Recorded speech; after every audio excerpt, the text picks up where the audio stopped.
मंत्री जी, जिस सरकार में आप हैं उसी सरकार में एक हफ्ते में एक ही परिवार की 2 की हत्या किया किसने? नामजद कौन हुआ? इस पे ध्यान आपका है? और नीचे कर लीजिए। समाजवादी पार्टी की सरकार में जो सपा की सरकार थी उसे गुंडों की सरकार कहते थे। उसी की सरकार में पैदा हुए ये अपराधी अपराध कर रहे हैं। आखिर में उन्हीं का नाम क्यों आ रहा है? कहीं भी घटनाएं हो रही हैं, आप देवरिया को उठा कर देखिए, उसी का नाम आया। यहाँ भी घटना में दोनों बार के एफआईआर उठा के पढ़िए, क्यों आ रहा है?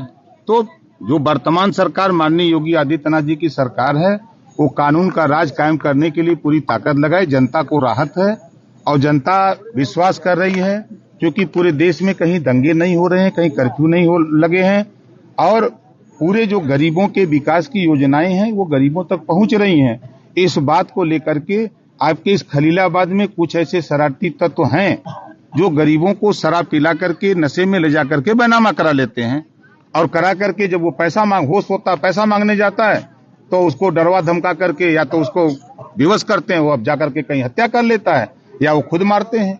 यही तो होता है। पहली बार हत्या हुई थी, युवक मरा था उसकी। फर्रुखाबाद में आपके ही जिले के जिला अध्यक्ष गए थे थाने पे, गमछा उतरवा दिया गया था वहाँ पे। क्या कहना चाहेंगे? नहीं, ऐसी कोई मुझे जानकारी नहीं। आपके जिला अध्यक्ष का बयान है। अभी ऐसी कोई जानकारी नहीं। फर्रुखाबाद में कौन जिला अध्यक्ष है मुझे ये भी नहीं जानकारी। क्या मानते हैं संत कबीर नगर फेल है? अभी एफआईआर हुआ, 4 अपराधी जेल में गए, एक की पुलिस तफ्तीश कर रही है, जल्द ही वो भी जेल में जाए। अब देखिए, जो घटना पहले इसकी हुई, जो व्यक्ति की जमीन लिखवा ली गई, वो जब पैसा मांगने गया तो नहीं मिला तो जाकर के टेन पे अपनी खुद जान दे दिया। उस केस को पैरवी करने के लिए नंदिनी जी पैरवी कर रही थी, तो उसको बार बार धमकी भी मिल रही थी कि आप उस केस में पैरवी न करो।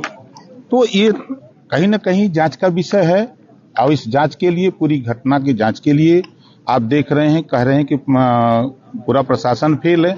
यहीं आपके एसपी लगे हुए हैं, सीओ लगे हुए हैं, डीएम लगे हुए हैं, आईजी लगे हुए हैं, प्रमुख सचिव गृह लगे हुए हैं, हम पूरी सरकार लगी हुई है। कहाँ हम लोग फेल हैं? कोई निजी मामला तो नहीं इसमें स्वार्थ अपना साध रहा है? मंत्री जी, कैसे आप कह सकते हैं कि वो समाजवादी पार्टी के गुंडे हैं?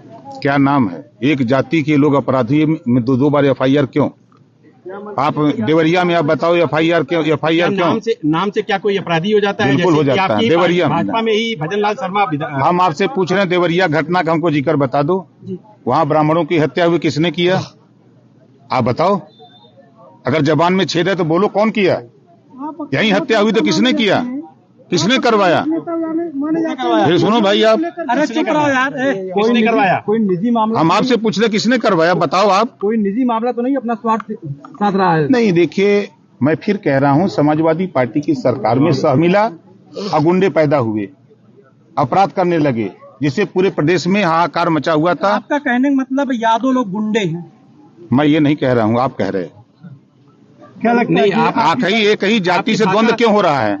मंत्री जी, आपकी भाषा तो यादव में ही नहीं, आप ये आप बोल रहे हो ना, ये तो आप बता रहे हो। एफआईआर आखिर में आमने सामने क्यों हो रहा है? चलिए।